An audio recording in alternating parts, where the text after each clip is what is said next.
Are you struggling with your mixer sounding very thin, even after layering many high quality sounds? Well, let's tackle the problem and look for a solution in this video. So your mix sounding very thin might have very little to do with you not adding enough sounds, rather the imbalance that your sounds are creating. Meaning phasing, due to which these audios cancel each other and the intensity, that is the loudness and the punch, gets reduced. If you already know what phase and polarity are, skip to this point in the video, and for those who don't know, let's quickly try to understand what it means. In audio signals, polarity refers to the direction of the electrical signal waveform relative to the median line. The signal here begins with a positive voltage and continues through a negative voltage. Now let's flip the polarity of the signal. Now it begins with a negative voltage and continues through a positive voltage. To summarize, it is basically the direction of the waveform that starts and continues its movement throughout its journey.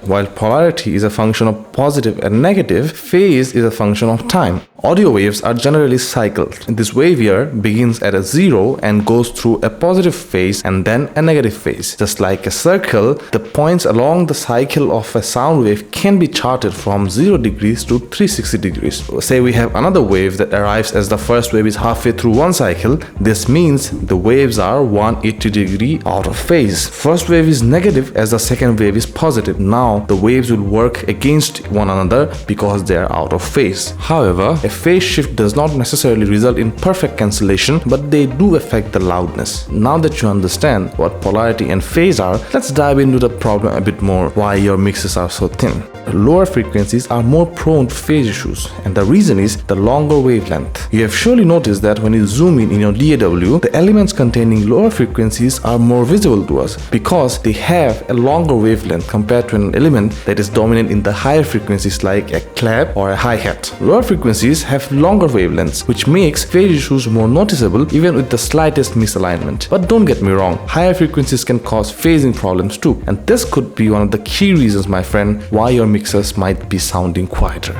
And now, the solution. I'll talk about only two ways of dealing with it. First, I will just talk about the general sounds, and then I'm going to drums and basses. First, you need to know how you can figure out if you have some sound that is out of phase or potentially could cause phasing issues in the mix. Here, I have a sound, and to find out if it's phasing out, I'll load up a span or any meter in VST for that matter and look into the specific section called correlation meter. The basic rule of thumb is, if the meter is on the positive side, it's mono compatible, and if it's on the left side, it has phasing issues. So this one is out of phase. So to fix it, I'm going to load any phase shift or phase align plugin, and I'll delay one of these two signals by a few milliseconds. And you can get the reading from here, the correlation meter. We can't shift it in a way that stops them from cancelling each other 100% of the time, but we can get pretty well far enough. Now say you're working with some claps or snares that have been layered up, or any elements that are dominant in the higher end of spectrum. What you can do is you can audition them by reversing the polarity of one of the layers.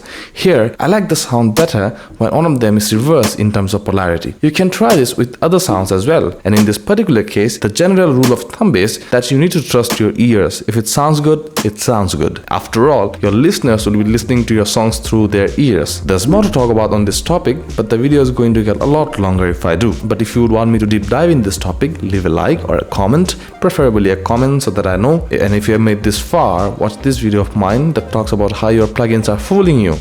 I'll see you later.